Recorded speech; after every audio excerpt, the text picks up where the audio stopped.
Sejam bem-vindos a mais um episódio do Residente Cast, o mais novo podcast do Grupo Eu Médico Residente. Eu sou Tatiana Calado, eu sou residente do primeiro ano de dermatologia do IMIP aqui de Pernambuco e vamos continuar nosso projeto de trazer residentes super especiais que vão contar pra gente a sua história até chegar à sua sonhada aprovação da residência médica. E residentes de diversas áreas, cada um com seus detalhes, com suas provações, com seus perrengues também. E a gente vai compartilhar isso com a gente e com vocês também aí do outro lado para inspirar nesse processo que é a tão sonhada chegada aí na residência médica. Exatamente, gente. Mais um episódio. Eu sou Martina Duarte, sou médica formada pela Universidade de Pernambuco e hoje estamos iniciando um episódio muito especial por mim, bem esperado, de alguém que eu já acompanhava há um tempo. Nós estamos com Raíza Borges hoje.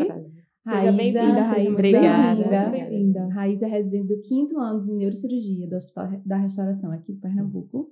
É um prazer enorme lhe receber aqui hoje. Para mim é um prazer que você vai acrescentar muito demais na vida de todo mundo. Eu espero que sim, eu espero que seja uma troca para todo mundo, e principalmente para as pessoas, né, que vão assistir a gente. Seja muito bem-vinda e pode se apresentar, Raíza, pra gente. Acho que vocês já falaram um pouquinho, né? Meu nome é Raíza Borges, eu sou residente de neurocirurgia, eu estou no 5º ano. Eu acho que falo muito, né, sobre o processo da residência, eu acho que acaba moldando e mudando a gente. E eu queria compartilhar um pouquinho hoje com vocês, né? Maravilha. Vai ser um prazer ouvir um prazer demais.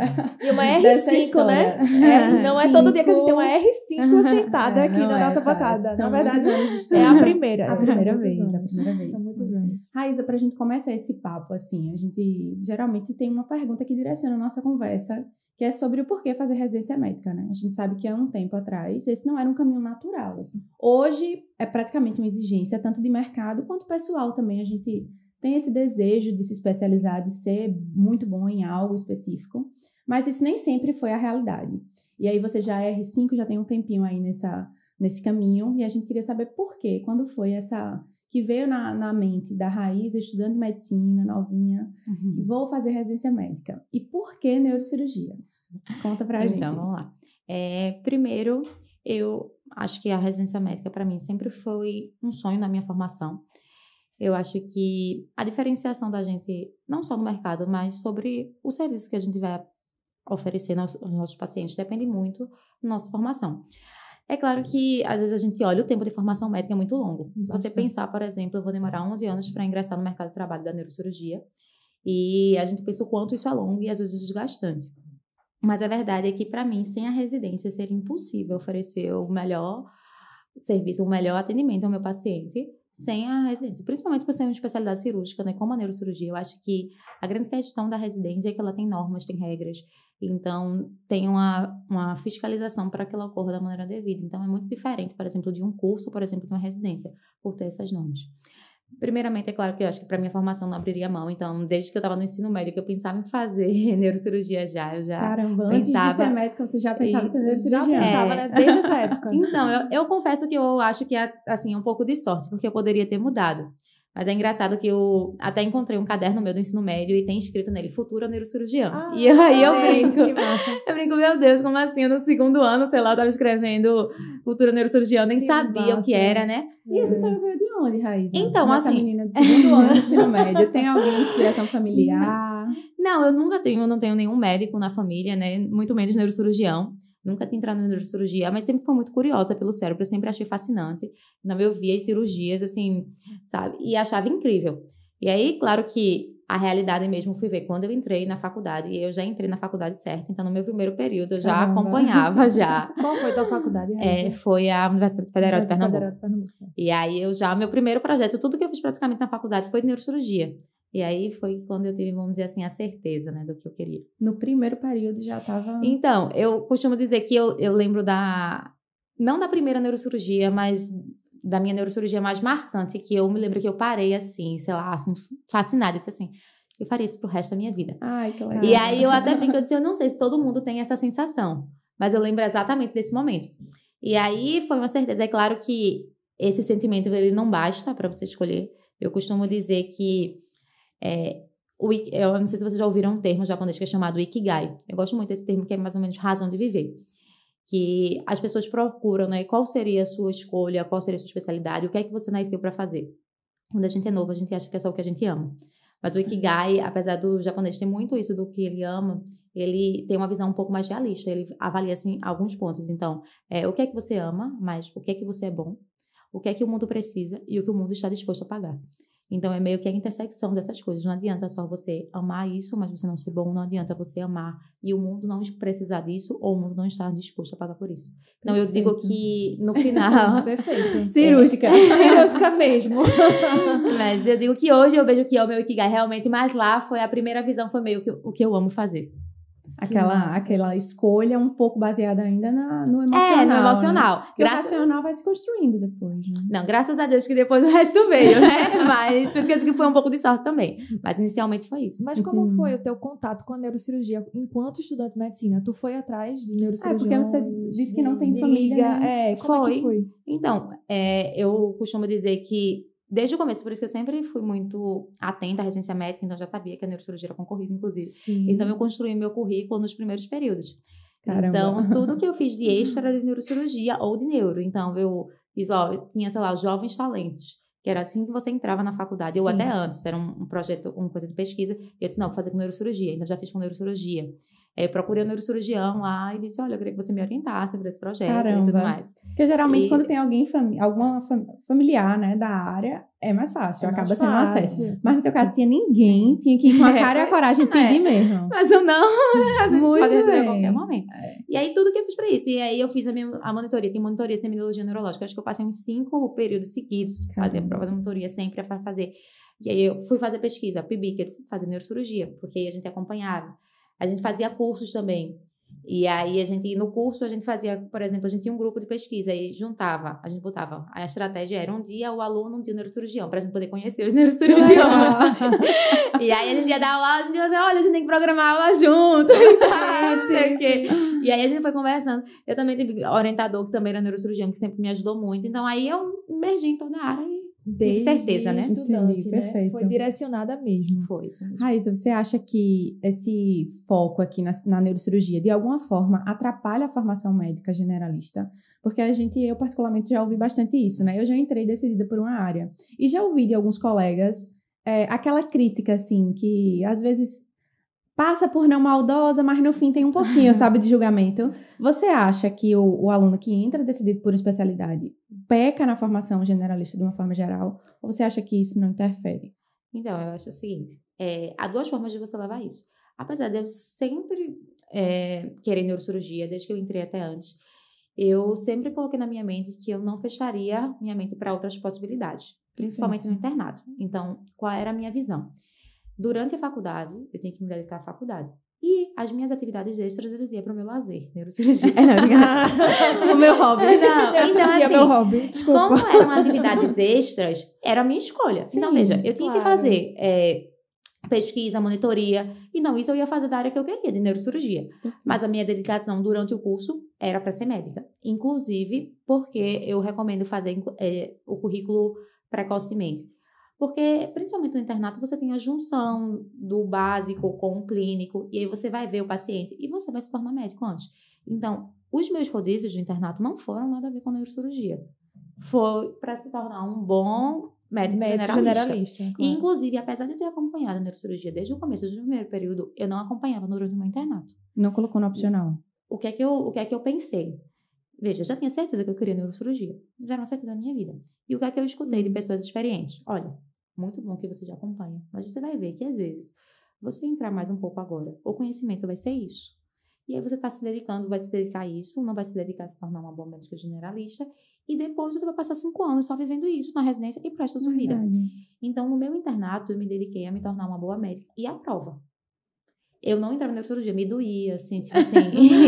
Porque eu queria entrar. Então, eu cheguei pro meu orientador e disse assim, olha, infelizmente, eu não vou ter como ficar. E eu acompanhava assiduamente. Então, se tem uma cirurgia agora, dava meu jeito. Pesquisa, férias, enfim, era muito assíduo.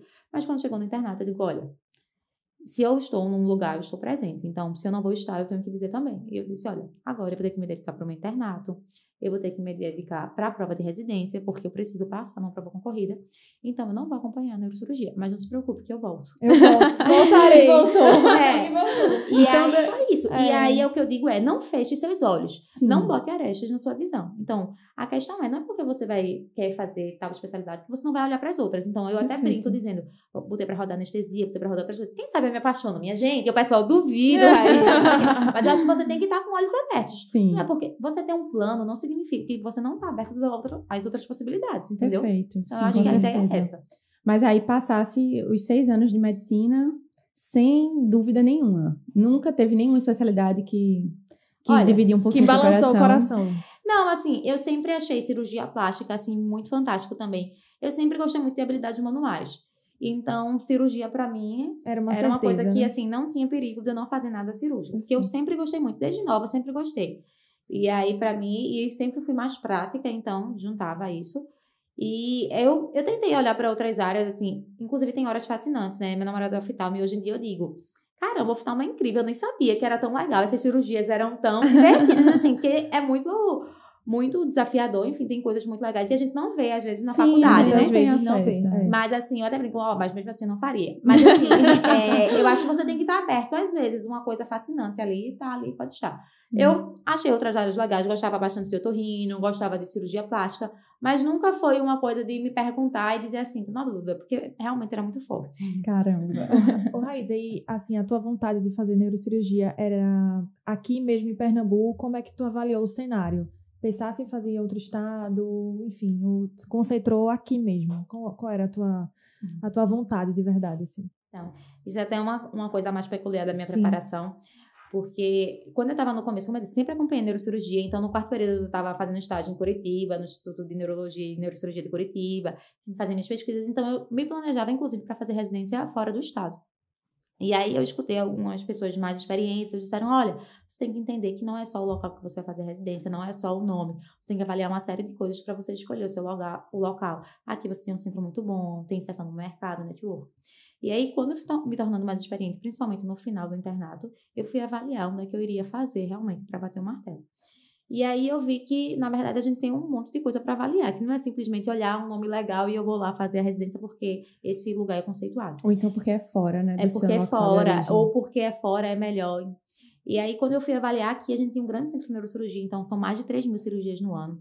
Inclusive, até, tipo assim, para eu conseguir oportunidades fora do país, isso é levado em consideração. Então, a gente tem um centro com mais de 3.000 cirurgias. E tem programa internacional no HR, né, de neurocirurgia? Inclusive, pessoas de outros países da África e da América do Sul, eles vinham para cá para fazer residência aqui para retornar para o seu país. Da restauração, né? Restauração. E aí, por ter um grande centro, outra coisa, eu acho que uma rede de apoio muda tudo. Então, é uma residência muito extenuante, principalmente o primeiro ano. Assim, você...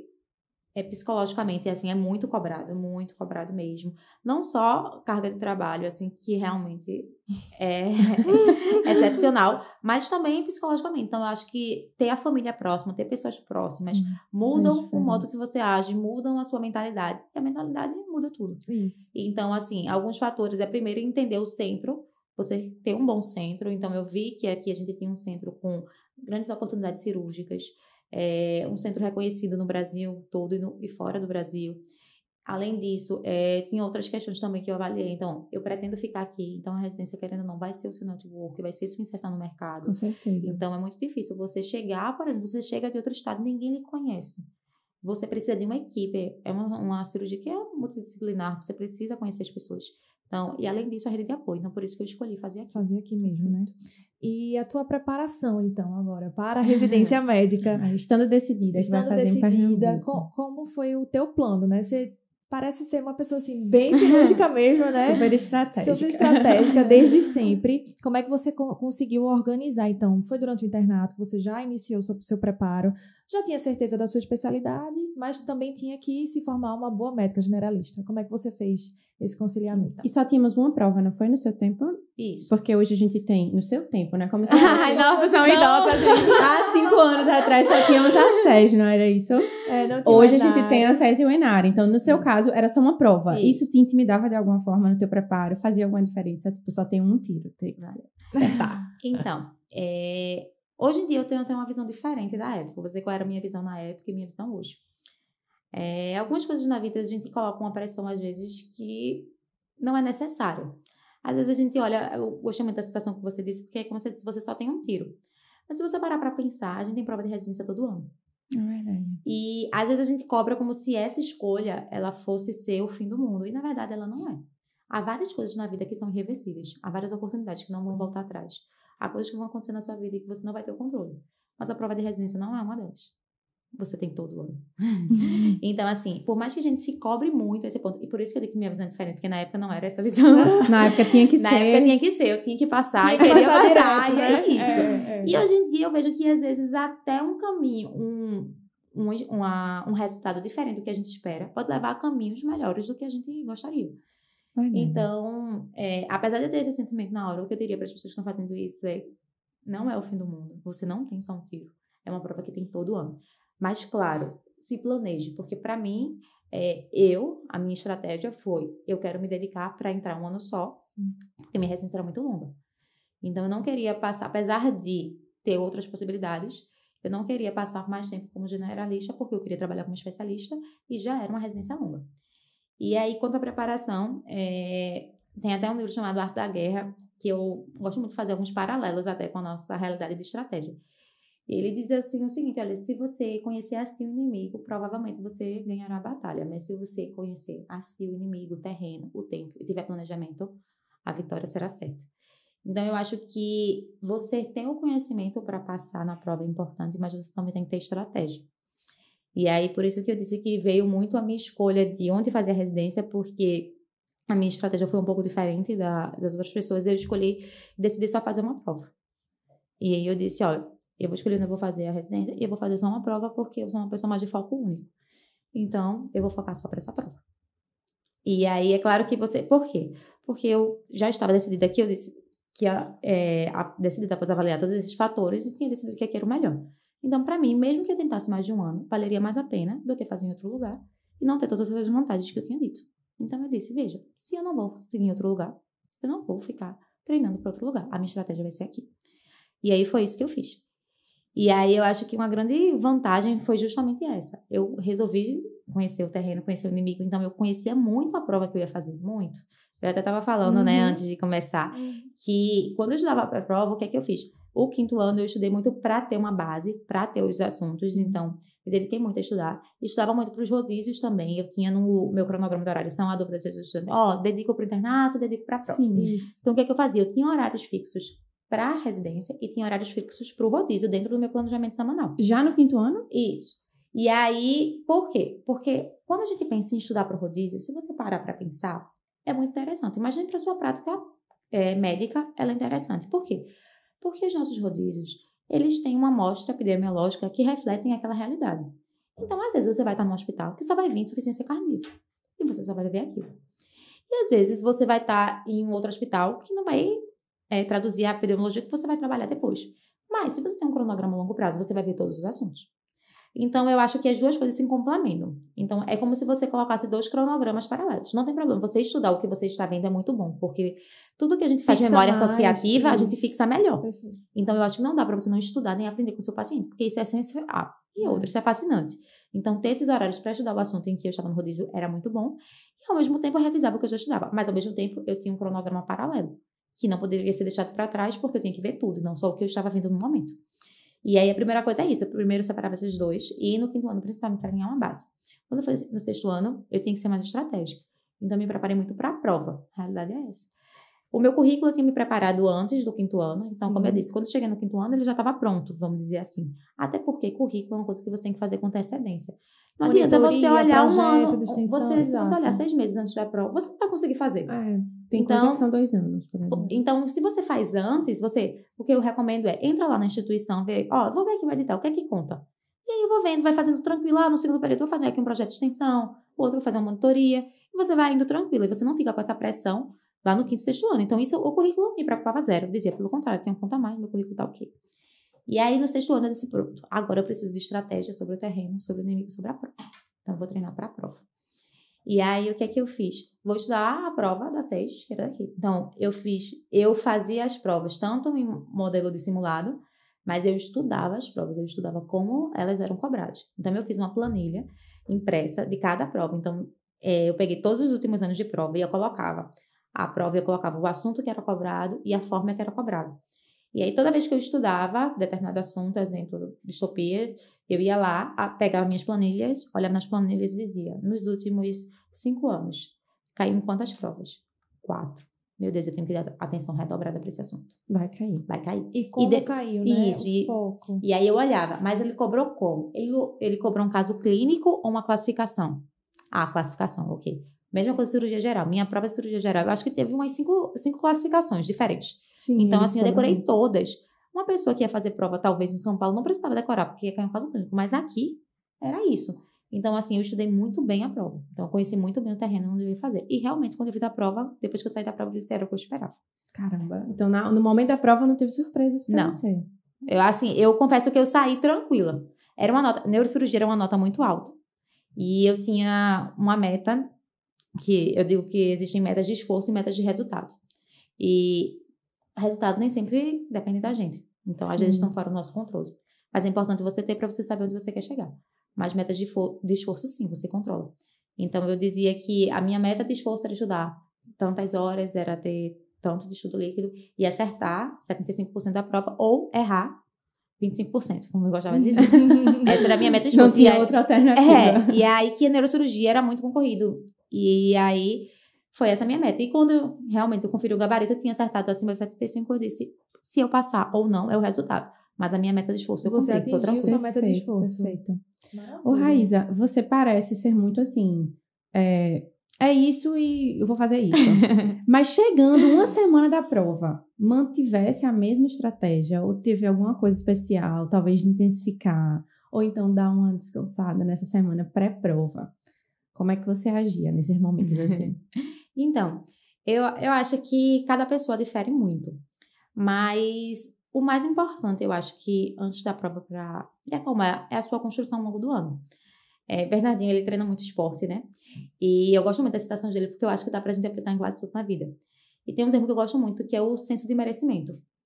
Que é o seguinte, você pode não atingir o seu objetivo, mas quando você acredita que você fez por merecer, você encontra uma paz que é inquestionável. Então, às vezes, quando você vai para um jogo, ele até citou, ele disse, olha, eu tava lá no jogo e eu acho que foi um dos jogadores chegou e disse assim, eu tenho certeza que ninguém treinou mais que a gente.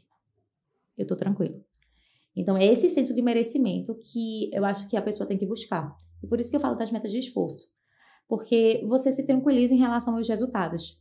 Então, você chega e diz assim, olha, eu fiz tudo que eu planejei. Eu mereço essa vaga. Pode ser que eu consiga, pode ser que não. Porque nem tudo está sob nosso controle. Mas eu mereço. Porque você desenvolveu o seu senso de merecimento. Então, eu acho que esse período antes da prova, quando você desenvolve isso, essa sensação que você fez por merecer, que você teve a sua coisa, ele se torna muito mais, vamos dizer assim, tranquilo, porque você consegue, vamos dizer assim, esperar menos resultado e já ter atingido, vamos dizer, a sua meta de esforço. E aí, é claro que mesmo assim a gente fica nervoso, porque mesmo você acreditando às vezes que vai passar, você fica nervoso. O que eu acho que você tem que entender é que a prova de residência é uma corrida de longa distância. Não é uma corrida de 100 metros. 100 metros. Maratona. E por mais que antes da prova seja importante, o mais importante é você estar estável, estabilizar a sua saúde mental. E aí isso vai depender de cada pessoa. Eu sou uma pessoa que eu reviso até o último minuto. Eu sou esta pessoa. Prova, você tava lá. Eu sou esta pessoa. Só que isso não me angustia.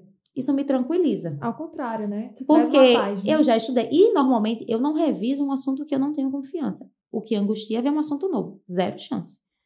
Mas quando eu reviso uma coisa que eu já estudei, eu sei que eu estou reforçando. Eu acredito muito em revisões passadas. Então, eu acredito que eu estou reforçando o conhecimento e me tranquiliza por ter estudado. Então, eu sempre foquei em revisão.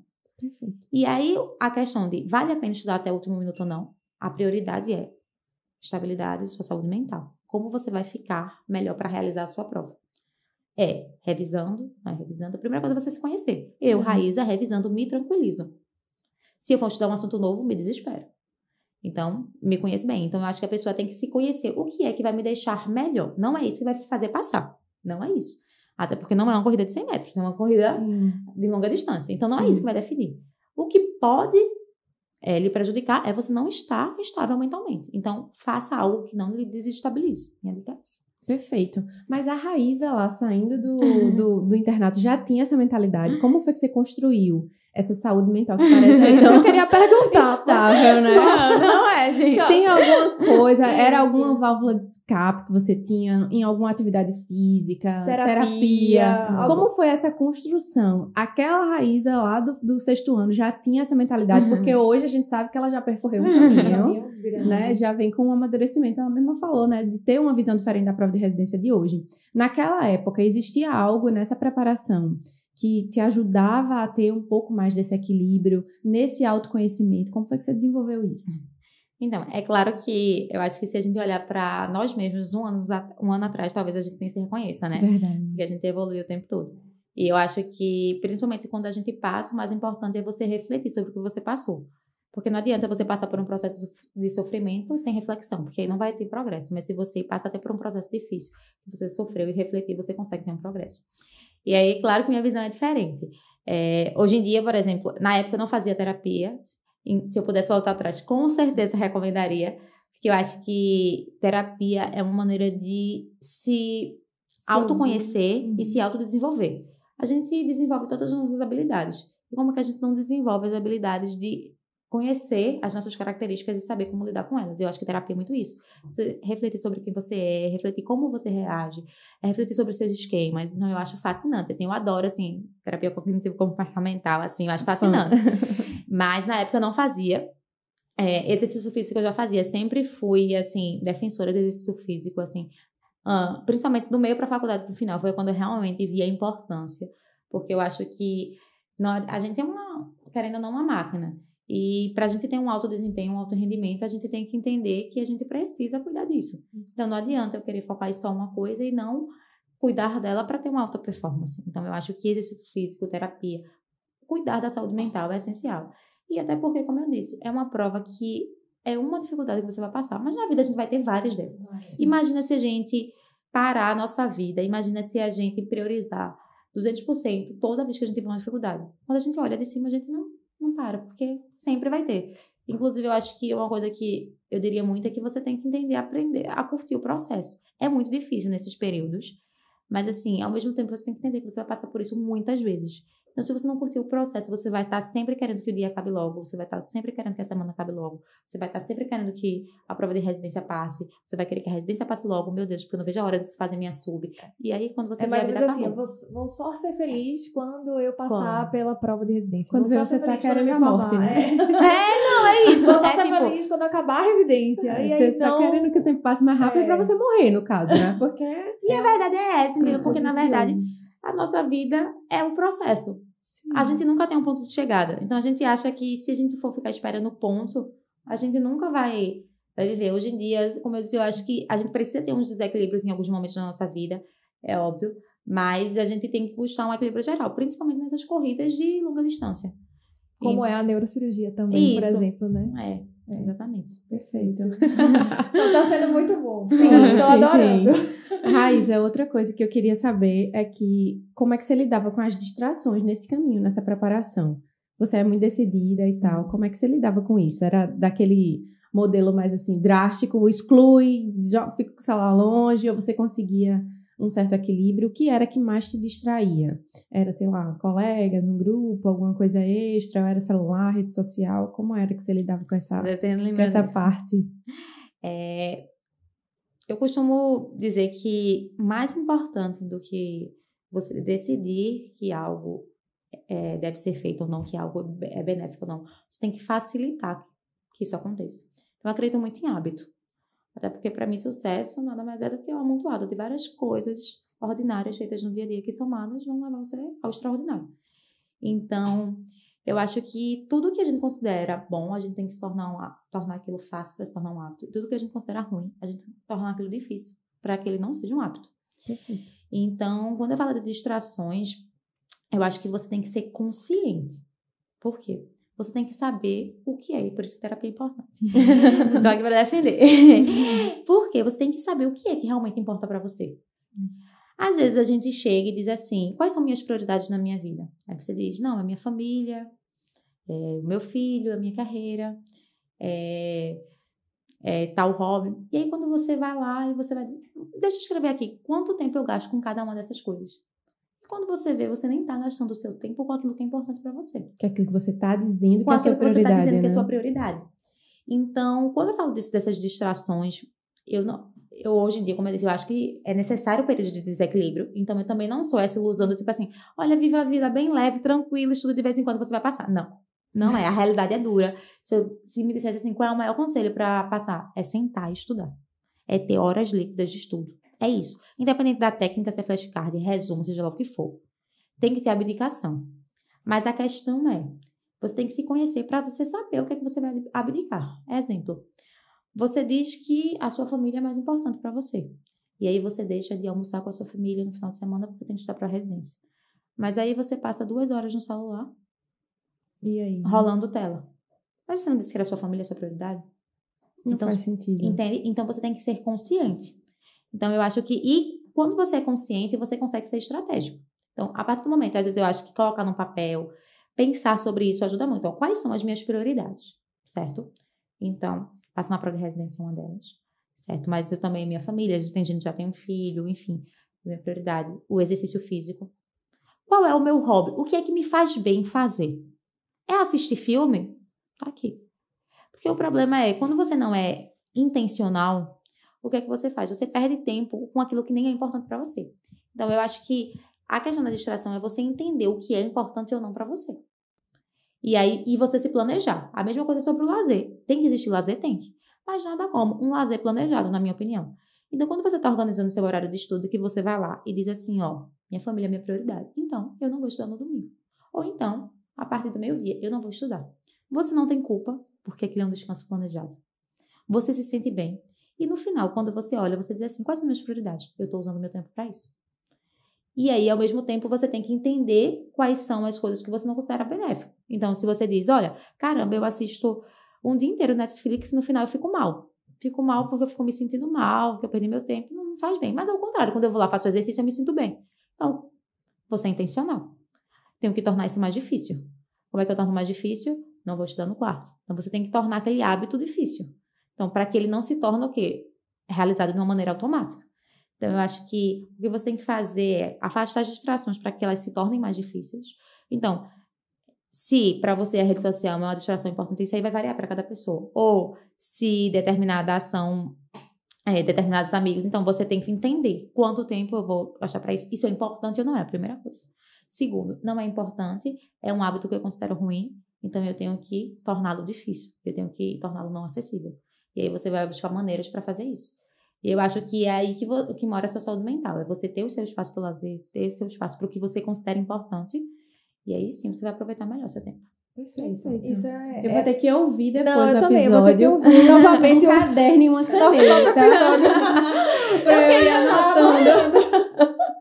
Mas Vou isso é ouvir. a neurociência, né? Dos hábitos, né? Isso. Aquele livro Hábitos Atômicos. Já li, eu adoro. É, perfeito. Você tá falando aí, eu tô lembrando assim dele. Meu Isso, Deus. eu uso muito na minha vida, já li O Poder do Hábito, Hábitos Atômicos, porque é uma coisa que eu acho que é totalmente aplicável no nosso dia a dia. Impacta demais, né? Muito, Na vida que porque a gente se leva. você parar para pensar, a maior parte do seu tempo você usa realizando hábitos que são feitos de maneiras automáticas.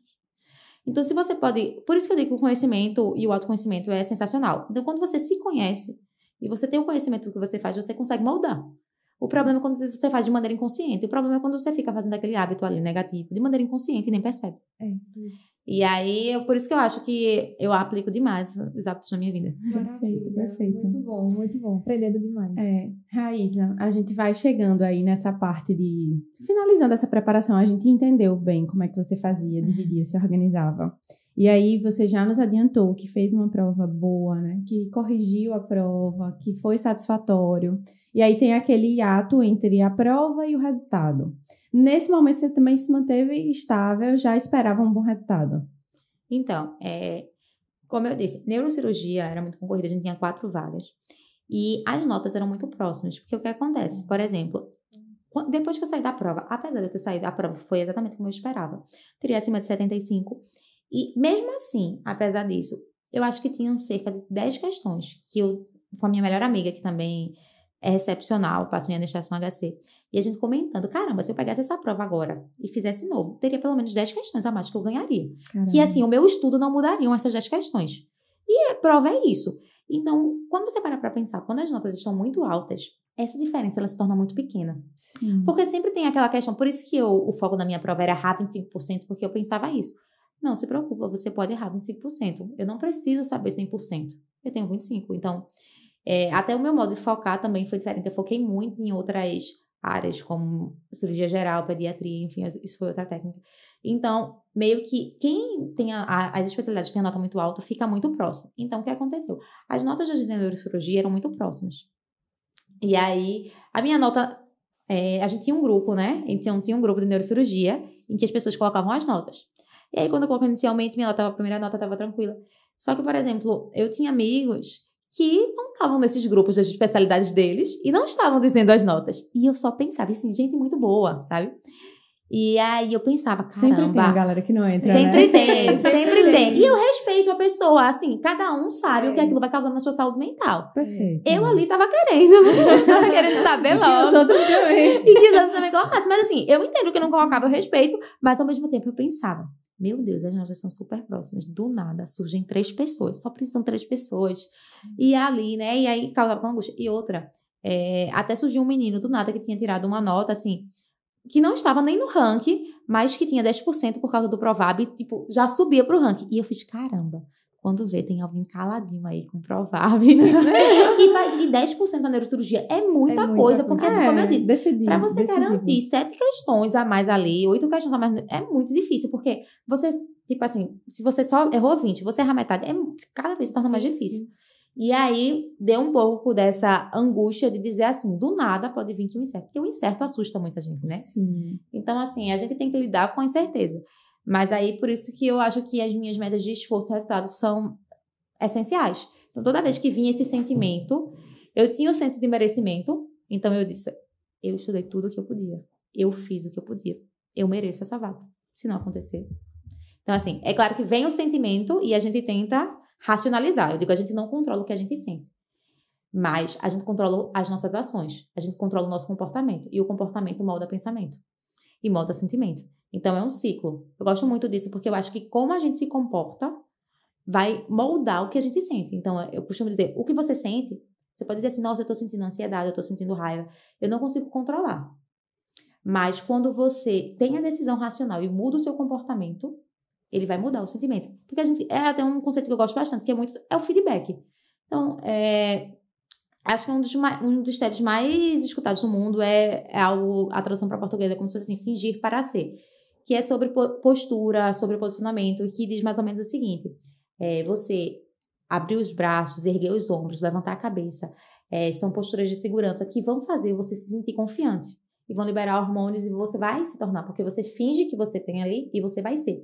E por quê? Essa lógica parece muito assim, nossa, fingir para ser. Mas a verdade é que o nosso corpo não sabe o que inicia.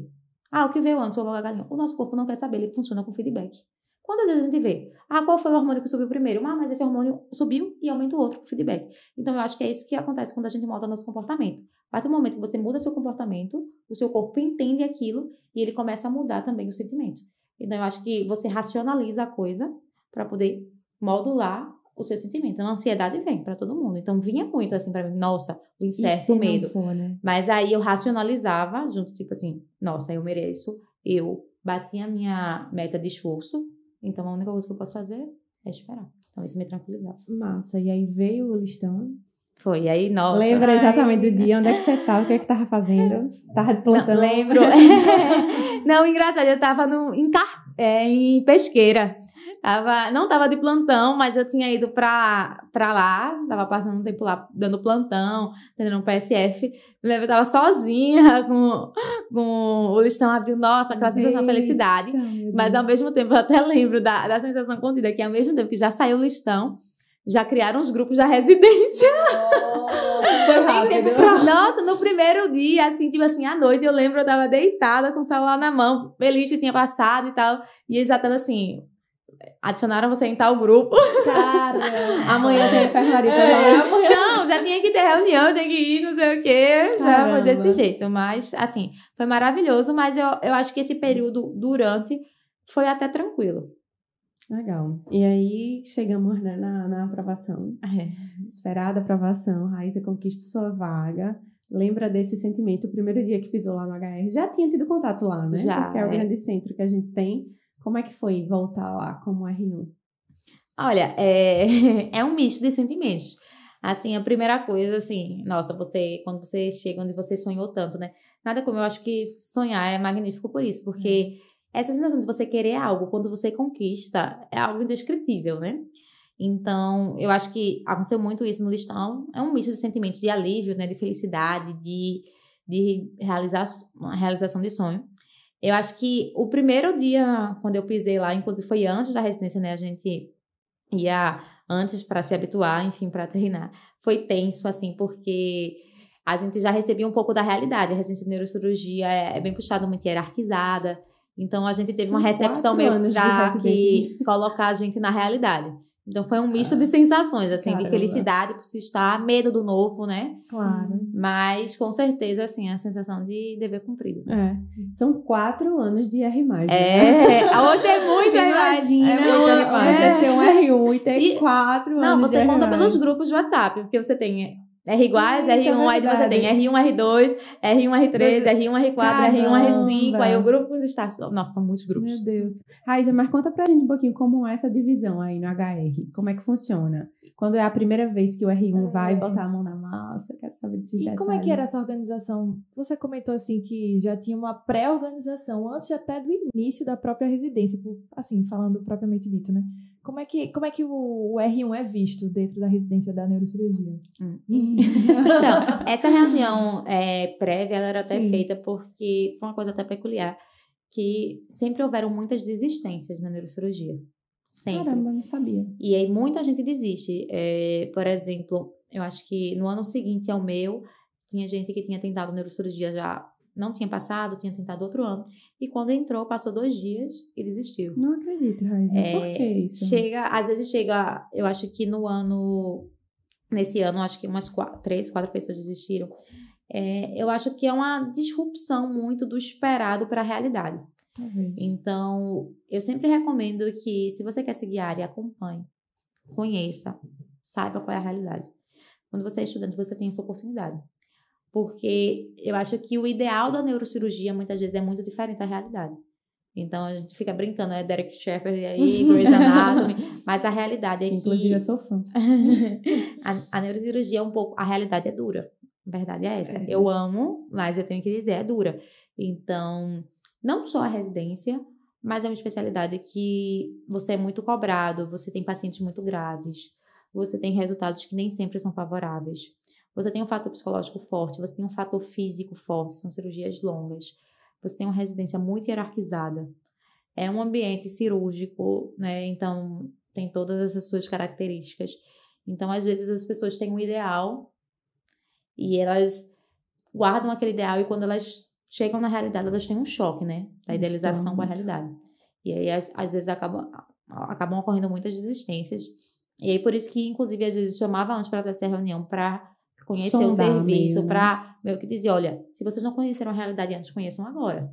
Porque se desistiu, assim, o trabalho vai continuar tendo que ser feito, né? Caramba, uma então, pressão já. É aquela pergunta, você está disposto? Não, de cara. Desista logo. É muito isso, porque... E, como eu tô dizendo, assim, muitas pessoas até questionam por que essa desistência é tão alta, né? E justamente por isso, mas é porque eu acho que há uma disrupção muito grande do imaginário, entendeu? Eu até costumo dizer, olha, se você é estudante, acompanhe o especialista. Não vá para uma cirurgia e ache legal e ache que você quer fazer neurocirurgia. Às vezes, quando tem algum estudante, eu digo, olha, você pode escolher um R para você acompanhar, pode ser R1, R2, mas quando você acompanhar, faça tudo o que ele fizer. Chegue aqui na hora que ele chegar, faça o que ele tem que fazer, pergunte o que é que ele está escutando, o que é que ele está recebendo e saia na hora que ele sair. E aí você vai entender o que é que ele faz. Porque se você chega, entra numa cirurgia, acha legal e vai para casa, você não sabe o que é especialidade. E aí eu acho que o que acontece com muita gente é isso. Entendi. E como é a organização, então, do primeiro ano da residência? É uma cirurgia longa, como eu disse, é hierarquizada, porque a própria neurocirurgia em si é uma cirurgia, geralmente, que tem mais de um cirurgião. Cada cirurgião faz um papel diferente na cirurgia. A mesma coisa é a residência. Tem algumas residências que você faz, tipo, praticamente o mesmo papel em todos os anos. Na neurocirurgia não é assim. o R1, ele roda na neurologia. Então, ele vai... O ano inteiro, Raíssa? Ele, praticamente, ele tem alguns rodízios que não são na neurologia, ele passa na neurocirurgia pediátrica, no nosso caso, mas isso é variável em cada área do país. Mas o foco dele é na neurocirurgia. Em alguns serviços, o residente ainda consegue viver na neurocirurgia um pouco, então dá plantões no trauma, às vezes tem algumas funções, mas isso vai depender de cada serviço. Vocês conseguem no HR, Isso. né? No R1 da plantão no Isso. trauma. E aí consegue ter a vivência cirúrgica e consegue ter, assim, vamos dizer assim, um desenvolvimento, né? E o gostinho das habilidades cirúrgicas. No R2 é o ano que você propriamente está na neurocirurgia. E aí dentro da neurocirurgia você vai começar a desempenhar tantas funções de enfermaria. Eu digo que é difícil porque você tem que lidar com enfermaria, ambulatório e cirurgia, né? No R2. Caramba. E aí, você passa, de repente, não tem nenhum conhecimento da neurocirurgia a precisar de todo o conhecimento, né? E aí, normalmente, essas pessoas elas são responsáveis principalmente pela parte de instrumentação e de auxílio nas cirurgias e das cirurgias que a gente considera menos complexas. Então, as cirurgias do trauma, então, normalmente, ele já é apto para todas as cirurgias. E as cirurgias como para tratamento de hidrocefalia, enfim, algumas cirurgias específicas. E aí... Mas aí, nesse ponto, vocês são recebidos zerados, né? Isso é de conhecimento tanto dos R+, quanto dos staffs, que vocês chegam assim. Ou se exige algum tipo, que vocês cheguem com algum tipo de habilidade. Porque eu imagino, é algo super, super delicado, minucioso. Exato. São bem recebidos quando chegam assim, tipo, zero? Sem conhecimento. Então, olha, isso é muito individual. Eu acho que há vários staffs e às vezes eles recebem isso de forma diferente. Eu confesso que essa foi uma cobrança muito grande no R1, não no R2, no próprio R1. Caramba. E eu me lembro de uma situação muito peculiar que tinha um paciente com hidrocefalia, tinha uma tomografia, e aí eu tava não era um staff, não, era um plantonista. E aí ele perguntou, e eu disse, a conduta tudo correto. Isso nos primeiros dias do R1. Isso porque eu já acompanhava a neurocirurgia, né? E aí ele fez assim, e como é o nome desse índice? E eu até sabia o nome desse índice, que era um índice muito comum, índice de Ivens. E eu, nossa, eu não tô lembrando o nome aqui, não sei o quê. E ele virou pra mim e fez assim, você é neurocirurgião do plantão. E aí... Veja, calma. E aí eu olhei assim pra ele. E aí é o que eu digo, você tem que estar muito confiante do que você acredita, né? Mas nessa hora, eu não deixei isso me atingir, porque eu disse assim, mas como... Não, eu respondi, eu disse, mas como é o nome? Tudo bem aqui, né? Não vou falar nada. Mas assim, dentro de mim, vamos dizer assim, eu acho que é muito, você tem que ter seguro do que você acredita. Eu disse, Raíssa, você não é obrigada a saber isso. Você estava estudando para uma prova, você já tem um conhecimento da neurocirurgia que é muito maior do que o geral, porque eu já acompanhava. E mesmo assim, não importa se isso é uma necessidade do outro, é do outro. Sim. Então, eu acho que o residente, às vezes, ele também tem que ter um pouco disso dentro de si. Porque vão aparecer várias pessoas. Do mesmo jeito que aparecem staffs, assim, maravilhosos, que vão dizer, olha, não se preocupe, você não tem obrigação de saber isso, vamos saber agora, vou lhe dizer o que você tem que estudar. Vai ter gente que é assim, mas vai ter gente que vai lhe cobrar uma coisa que não lhe é devido. Então, eu acho que a coisa mais importante é você saber, você ter essa confiança, porque você não é obrigado a saber isso. E eu digo isso muito frustrante. Eu tenho que acompanhar a neurocirurgia, não sei o que, pra entrar antes. Não tenha medo de entrar zerado, porque não é sua obrigação saber. A obrigação é você aprender na residência. Se a residência, por algum motivo, não está lhe ensinando, ou não está, isso aí é um problema estrutural. Então, eu acho que a pessoa tem que ter essa certeza dentro de si. Porque vão aparecer várias pessoas para dizer o contrário. Sim. E é um caminho muito longo, né? Então, você tem que realmente trabalhar essa mentalidade, né, Raíssa? Com você certeza. tem que se fortalecer com a Porque cobrança, com a pressão, com os comentários. E quando a gente consegue perpassar por isso, aí eu acho que você avalia o teu próprio crescimento, né? Poxa, como eu cresci. A gente tava no R2, aí no R3 e no R4. Muda algo em Então, termos aí, de... o R3, o R4 e o R5, como é que funciona? Na neurocirurgia, a gente normalmente tem o cirurgião de acesso e o cirurgião principal. Por quê? Porque são cirurgias muito longas. Então, normalmente, para fazer a crinotomia, né, para, vamos dizer assim, acessar até o tumor, então retirar o osso e até chegar ao tumor, normalmente é um cirurgião do acesso. Que é geralmente um R-. E aí, o ano dos acessos é o R3. Então, nesse ano, você aprende isso, praticamente todo o país, você aprende a fazer os acessos neurocirúrgicos. Dependendo de cada localização do tumor, você vai ter um acesso diferente e também, principalmente depois do cirurgião principal, fazer o fechamento. Então, você faz com o staff acompanha essa parte. Quando você chega na R4 ou na R5, você chega na parte, vamos dizer assim, da microcirurgia mais delicada, mais fina. Normalmente, eles podem pegar a mesma sala, vamos dizer assim, ambos podem operar um tumor, por exemplo, junto com o staff, mas cirurgias mais complexas podem ficar para o R+, mas normalmente a gente considera R+, R4 e R5, os dois.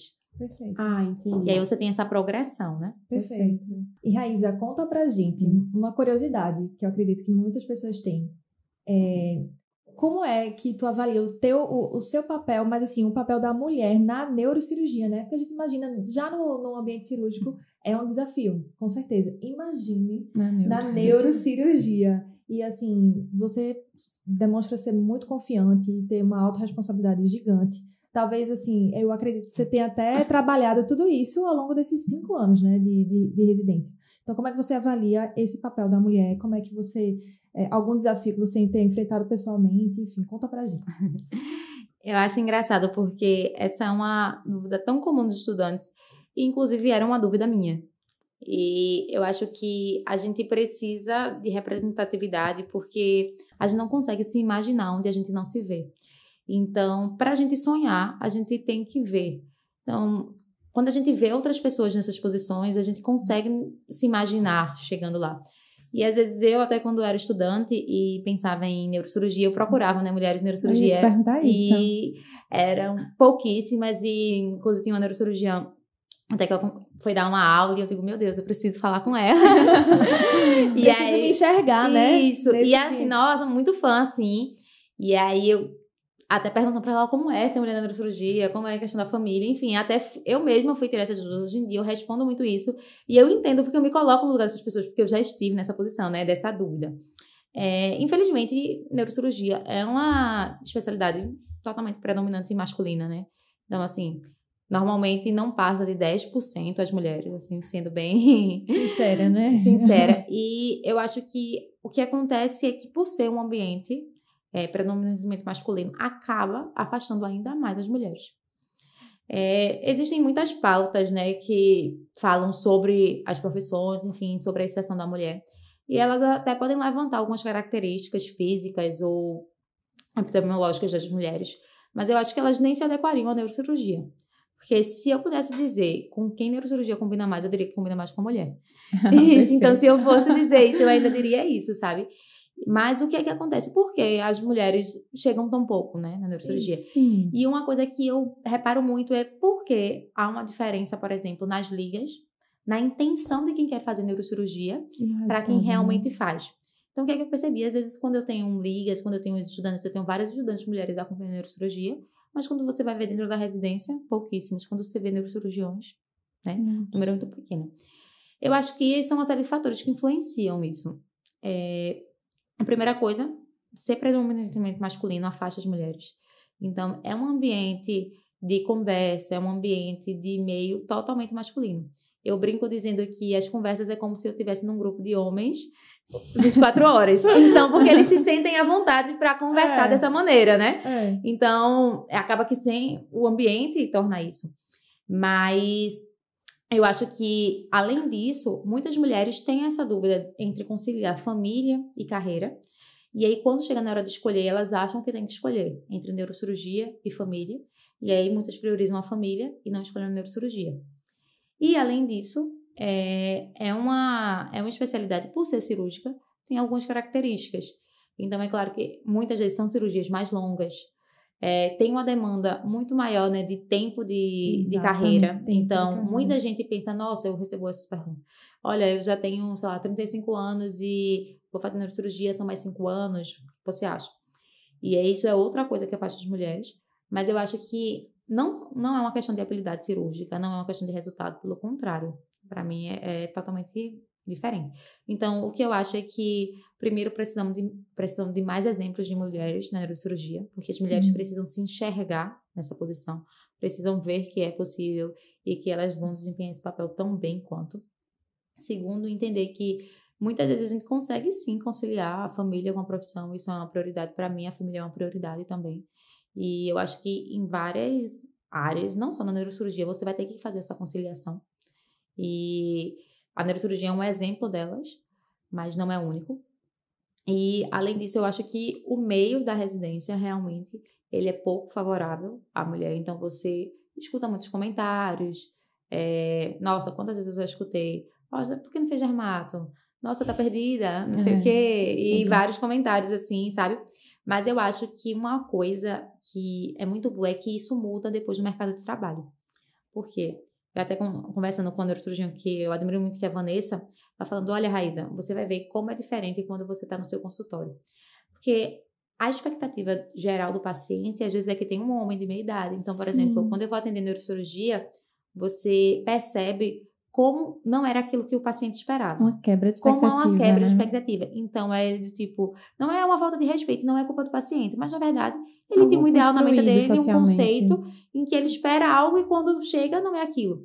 Então, já aconteceu, por exemplo, de eu evoluir em enfermaria e dizerem assim, olha, disseram que não passou o médico lá. Ah, meu e Deus. eu disse, passei, tá evoluído e tudo mais. E aí, tinha uma residente que era de outro ano, outra mulher, ela disse assim, Raíza, quando tu chegar, tu tem que dizer que tu é a neurocirurgiã que vai passar. Porque eles acham que você é qualquer coisa, fisioterapeuta, enfermeira, menos a neurocirurgião, porque todos os outros são homens. Então, quando você passa, você pode falar, perguntar tudo que o outro perguntar, mas eles não vão achar que é você a médica. Que coisa, né? E aí, quando eu passava na reunião, antes de entrar na enfermaria, gente, tudo bem, sou neurocirurgião, eu vou passar aqui e tal.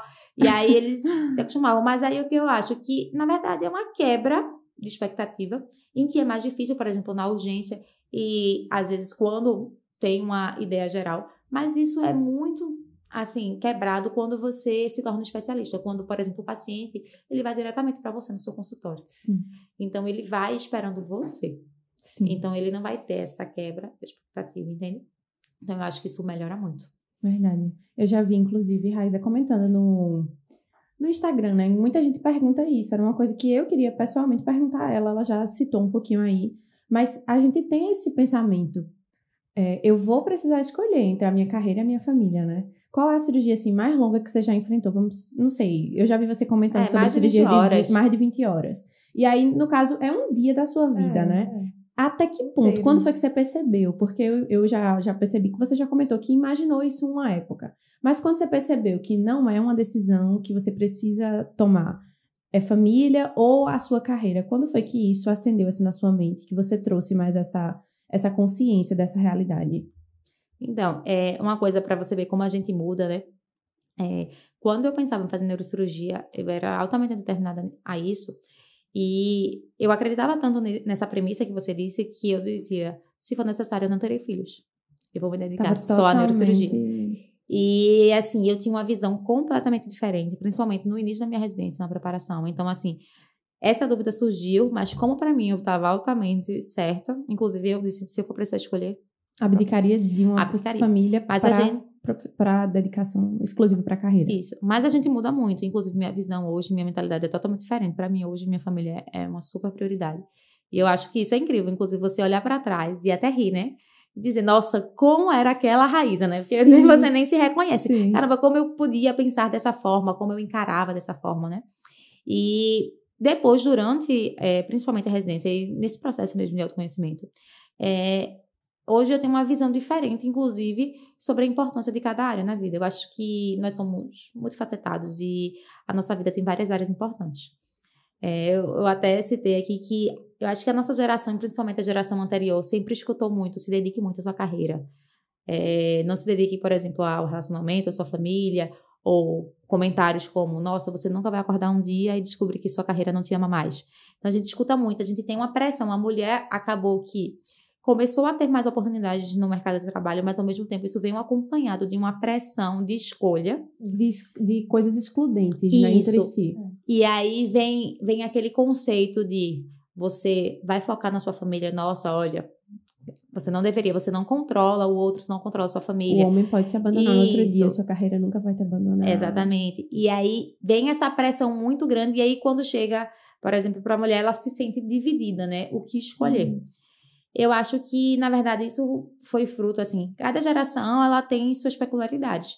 E cada conquista, ela implica também em certas características exacerbadas. Eu acho que nós tivemos grandes conquistas. As mulheres conquistaram, assim, uma série de direitos de inserção. Quando eu penso, a primeira neurocirurgiã, que foi Sofia Yunes, que foi um dia desse. Então, assim, é chocante pensar que na época da minha mãe não tinha uma neurocirurgiã, sabe? Muito chocante. E aí, ao mesmo tempo, você fica feliz com essas conquistas, mas elas também vêm com alguns desequilíbrios. E eu acho que essa mentalidade vem um pouco disso. E quem sabe na próxima geração, e até na nossa, isso vai tendendo mais ao equilíbrio. Então, hoje, eu vejo muito mais mulheres querendo equilibrar as áreas da sua vida, em vez de focar apenas uma. É óbvio que existem várias coisas que nós não controlamos.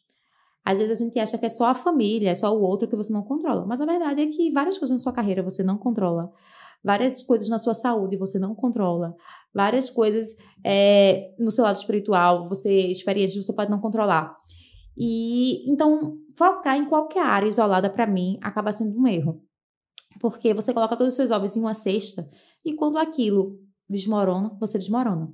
Então, eu acho que a felicidade, ela vem antes do sucesso. Eu acho que pessoas felizes são mais fáceis de chegar ao sucesso do que o sucesso para depois da felicidade. E eu acho que a felicidade tem a ver com o equilíbrio dessas áreas. Então, eu acho que é importante você prezar a sua saúde, sua família, o seu trabalho. Entender que a vida não é só trabalho. Não é só família, não é só trabalho. E você que as coisas não são excludentes. E até mesmo, como eu estou dizendo, isso é uma forma até de proteção. Eu costumo dizer que às vezes você vê, poxa, como determinada pessoa desmoronou tal coisa e mesmo assim conseguiu sobreviver. Desmoronou seu relacionamento, ou desmoronou sua carreira, ou desmoronou sua área pessoal. Normalmente essas pessoas, elas têm as outras áreas bem estruturadas. E eu costumo dizer que são vários pilares. Quando um desmorona, pelo menos você tem os outros para se sustentar. Então, eu acho que não é preciso você focar só na família ou na carreira.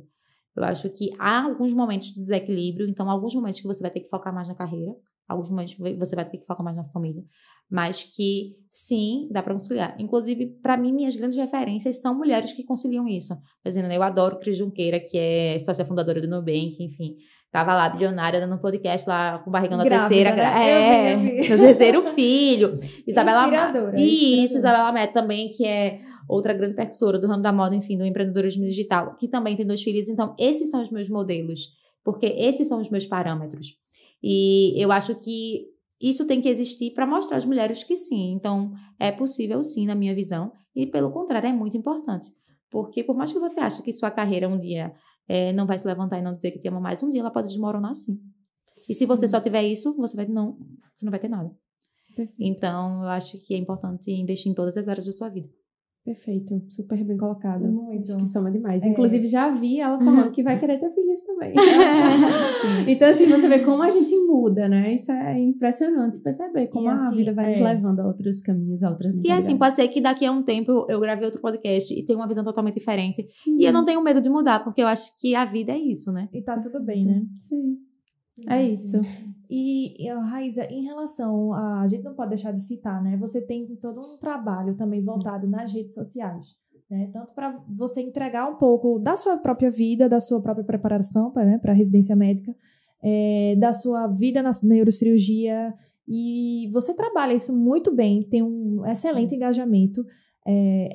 Tenho certeza que serve de inspiração para nós médicas. Sim, e para tantas outras aí que vão ainda vir, que vão querer neurocirurgia, inspirada em você.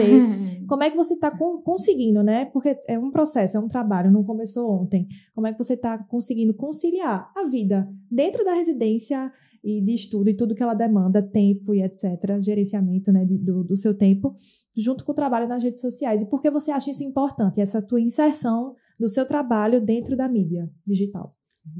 Então, para mim, as mídias sociais, enfim, estar presente no mundo digital foi uma decisão, né?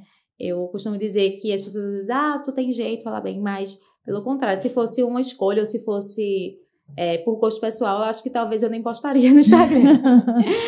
Mas, para mim, foi uma necessidade por entender como as coisas estavam funcionando. Eu prezo muito por qualidade, por ser boa no que eu faço. Eu amo neurocirurgia. Olha, se você me perguntasse assim, nossa, mas você ganhou na loteria hoje, você tá bilionário. Nossa, eu construí um centro só pra operar. Todos os dias. Eu não largava tudo e ia viajar, não. Assim, ia viajar também, porque também é importante. Mas assim, com certeza eu iria trabalhar. Se você me perguntar assim, Raíza, você planeja, por exemplo, viver de renda um dia e parar de operar? Nossa, não, eu quero operar até não aguentar. Eu amo fazer isso. Eu quero ter a escolha de fazer ou não, viver outras áreas da minha vida. Mas assim, eu gosto muito de fazer isso. E eu comecei a entender que, por mais que a gente se dedique muito a ser boa, por mais que a gente se dedique a dar o melhor para os nossos pacientes, para mim é um prazer investir na minha formação. Então, assim, a minha residência, eu pretendo fazer fellow, tudo que eu invisto, assim, quando eu vou, tipo assim, viajo para fazer um curso, nossa, a felicidade de dizer, caramba, eu tô aqui com os melhores para me tornar o melhor e ser muito bom no que eu faço. É um prazer, assim, inestimável. Mas, infelizmente, no mundo a gente não precisa ser só bom. A gente precisa chegar às pessoas. E hoje, a internet é uma forma muito mais palpável de fazer isso, né? Gosto muito da citação que diz assim, a internet é a rua mais movimentada do mundo. Então, quem está na internet está no mundo. E eu comecei a ver que, por mais que eu investisse muito na minha formação, como eu disse, vão fazer 11 anos que eu estou investindo um tempo, dinheiro, porque você deixa de trabalhar, você investe nisso para se tornar boa no que eu faço. E que eu amo fazer aquilo ali, amo me especializar. Mas eu também preciso que as pessoas me conheçam, saibam disso, que elas possam, de alguma forma, trocar experiências comigo. Então, a rede social é essa oportunidade. Então, por mais que inicialmente eu fosse contra, não contra a rede social, nunca fui contra, mas assim, eu não quisesse realizar, né? Eu não queria fazer. Sim. Eu via a movimentação. Então, eu costumo dizer que as coisas vão acontecer independentemente do que você queira. Então, eu olhava e via que a rede social era um meio importante de me comunicar, de chegar em contato com os pacientes, de mostrar o que você faz. Querendo ou não, é uma vitrine para o mundo. Então, focar no que você faz no seu produto é essencial. A principal coisa sempre vai ser. Sempre vou prezar pela minha formação e vou amar isso. Mas as pessoas precisam saber disso. E eu acho que, principalmente no meio médico, a gente sempre teve uma resistência muito grande. Por quê? Porque, antigamente, as pessoas muito boas, elas não estavam dizendo isso para o mundo. E muitas vezes as pessoas que estavam dizendo isso para o mundo não eram tão boas. E elas ocupavam lugares que deveriam ser das pessoas que eram realmente boas. E eu costumo dizer que hoje as pessoas boas têm que dizer por aí que são boas. E por mais que haja o preconceito da rede social, achar que você tem que dançar, que tem que fazer, eu não acredito nisso. Eu acho que a internet é como o mundo. No mundo tem gente que gosta de Anitta e quem gosta de Sandy. Então a internet é isso. Não importa se o seu jeito é a la Anitta, é a la Sandy, ele tem espaço para você. Porque as pessoas querem se conectar com quem você é. Então, eu tenho professores, por exemplo, que estão na internet por meio de artigos. Eu tenho aqueles que fazem por meio de citações, vídeos. Então, eu acho que hoje a internet é um meio. Ela não é um fim de como você tem que ser. Mas é claro que todo esse processo foi inicialmente muito duro. Claro. Porque, principalmente, você recebe muita resistência, né? Então, você vê muita gente que não vê a importância disso ali atacando. E, às vezes, até as pessoas que veem a importância, que vê o resultado que terá, mas não tem coragem de fazer, criticar. Então, é claro que sempre há muitas críticas, principalmente no meio médico, porque parece que você não vai ser médico, você vai ser blogueiro, influenciador, marqueteiro, né? Ou algo do tipo. Mas, na verdade, o que você está fazendo é fazendo o seu trabalho de ser muito bom e mostrando para as pessoas. Inclusive, eu até costumo dizer, conheço um profissional muito bom, um neurocirurgião excelente, e ele está falando que entrar nas redes sociais, e eu digo, olha, você entrar nas redes sociais é um presente para as pessoas, porque você é excepcional, você já tem expertise. Então, as pessoas precisam saber disso. Então, assim, é difícil. E conciliar é difícil também. Com a residência, né? Porque, para mim, eu levo também uma parte como trabalho. Então, as pessoas, inclusive, há esse muito julgamento do tipo, olha, tá aí, tá com muito tempo, hein, perdendo tempo na rede social. Gente, é um trabalho a mais, eu tenho que operar, estudar, enfim, fazer uma série de coisas e fazer isso. Só que eu acho que hoje em dia, muito mais gente tá tendo que se inserir. Então, as pessoas estão tendo noção do trabalho que é. Então, hoje em dia, eu vejo gente dizendo, meu Deus, Jéssica, como é trabalhoso. Não é mesmo? Não é mesmo? Olha como. Então, assim, eu lembro, assim, eu gravo um Minuto Neuro, né? E às vezes, tipo assim, chega a gente pra dizer, tá aí perdendo tempo com o Instagram, blogueira, dizendo, olha, eu gravava um Minuto Neuro, eu lembro quando eu comecei a gravar, assim, nossa, morria de vergonha de gravar, gravava 1000 vezes, e assim, eu tinha que gravar depois de 36 horas de plantão, porque eu trabalhava todos os dias da semana, o único dia que eu conseguia ver a luz do sol era o domingo, e eu tinha que gravar de dia, né, porque a luz era melhor.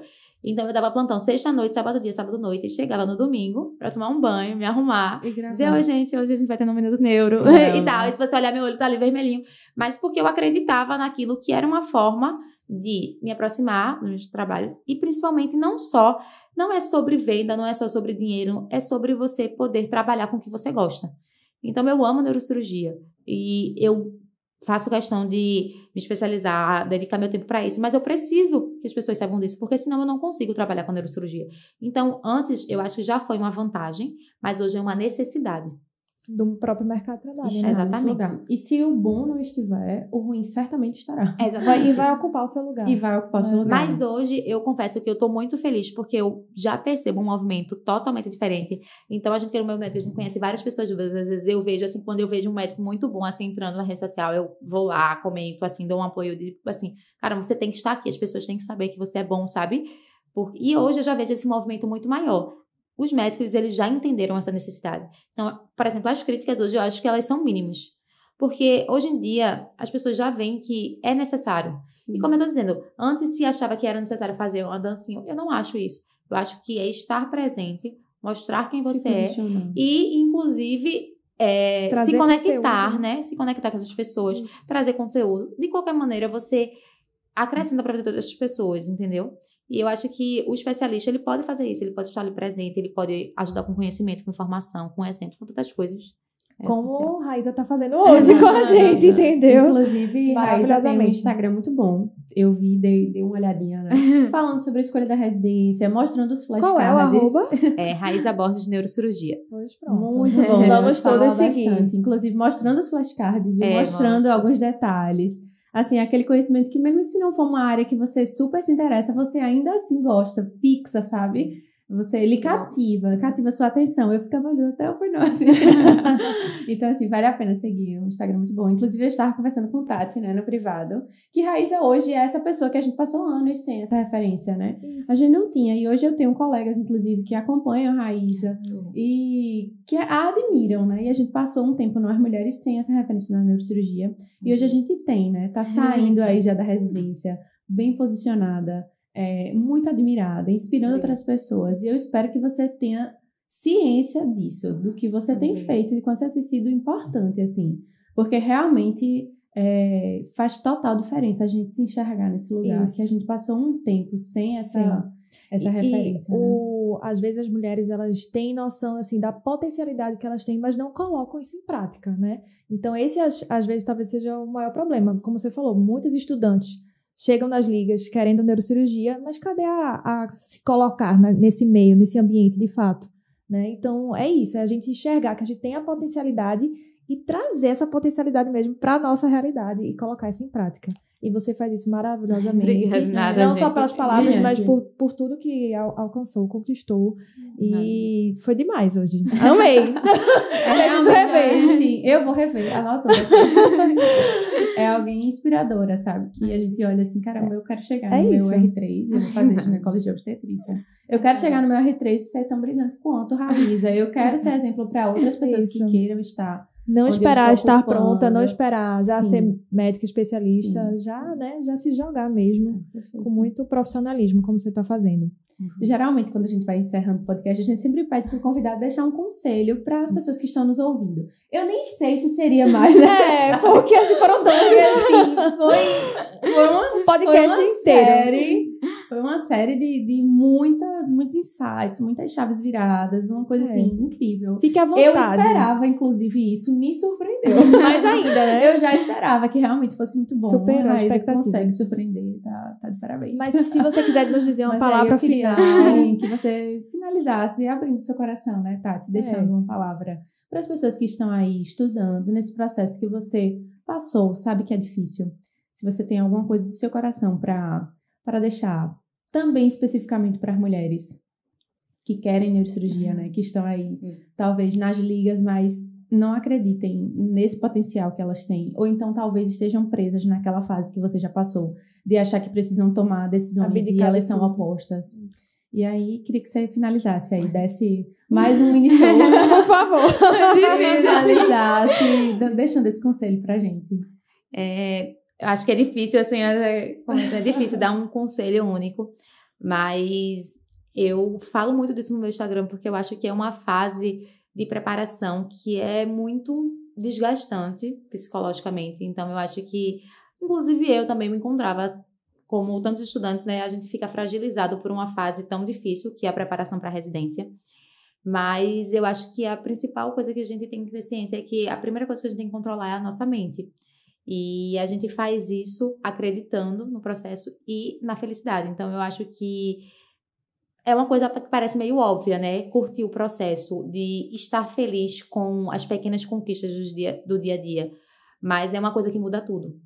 Porque eu acho que essa fase que você está agora, ou que os estudantes estão agora de preparação para a residência, parece que é uma coisa única, parece que nunca vai passar. Nunca vai passar, algo vai mudar a sua vida. É. Mas, na verdade, quando a gente passa, depois de um tempo, a gente olha para trás e percebe que é mais um momento na nossa vida. E que a gente não pode esperar a chegada para ser feliz. Então, eu acho que a felicidade vem antes do sucesso. Então, eu acho que é ser feliz, curtir o processo, sabe? Eu acho que tem uma frase que eu gosto muito, você se parabeniza tanto quanto você se cobra, sabe? Quantas vezes, né? A gente se cobra tanto aí durante esse processo, a gente tem uma pressão, sabe? Mas o que eu queria dizer, não é o fim do mundo. A prova de residência é importante, mas vai ser mais um momento na sua vida. Então, curta assim o processo. Foque em ser feliz, porque primeiro vem a felicidade e depois o sucesso. Perfeito. Arrematou, né? Sem mais. Sem mais. Raíza, muito obrigada. Eu que agradeço, menina. Prazer imenso. Muito obrigada. Até quando foi pra convidar a Raíza, eu fiquei, caramba, será que... será que ela vai aceitar? Tão corrida. Eu pensei, meu Deus, ia ser tão bom se ela topasse. E assim, foi muito Você foi espetacular desde o primeiro foi momento. perfeito. Muito obrigada por você ter cedido um pouco do seu tempo tão precioso pra estar aqui com a gente. Foi assim, muito especial. A gente tá muito honrado, né? A gente fala enquanto o grupo mesmo do Médico Residente. É um prazer receber você aqui. Tenho certeza que você vai inspirar muitas outras pessoas, como você conseguiu nos inspirar. E marcar aí, né? Tanta gente que vai ficar... Só um pedido, continue. Continue na entrevista, apesar de tudo. Porque, assim, pessoas precursoras, né, que iniciam, que vão quebrando esse... paradigmas, né? Isso, vão nadando contra a maré, acabam que enfrentam dificuldades muito maiores. Mas, assim, persista nesse caminho. Eu acredito que o sucesso é algo já certo. Já certo, realmente. Você já é uma referência. Já é. Obrigada, Parabéns. É um prazer enorme receber você aqui. Para mim é um prazer assim, estar com vocês. Acho que vocês conduziram de forma assim, né? Maestria. E poder compartilhar isso, eu acho que é fantástico. E até um comentário, às vezes a gente acha que a gente precisa ser muito grande para ajudar alguém. E, na verdade, às vezes tem alguém que está numa situação que a gente já passou e, de alguma forma, a gente pode contribuir. Então, eu acho que esse podcast traz um pouco disso, né? Traz as residentes, que nós não somos as pessoas mais espetaculares do mundo, somos normais, como essas pessoas que estão fazendo a prova, mas que de alguma maneira a gente pode contribuir. Então, assim, para mim foi magnífico estar aqui, foi magnífico. Muito obrigada. Muito obrigada, Obrigada, Tati, por mais um episódio. Amei demais. Obrigada, gente. Obrigada a todo mundo que está nos ouvindo. Curtam, compartilhem esse episódio. E, gente, eu quero o episódio mais visto. Eu sou competitiva.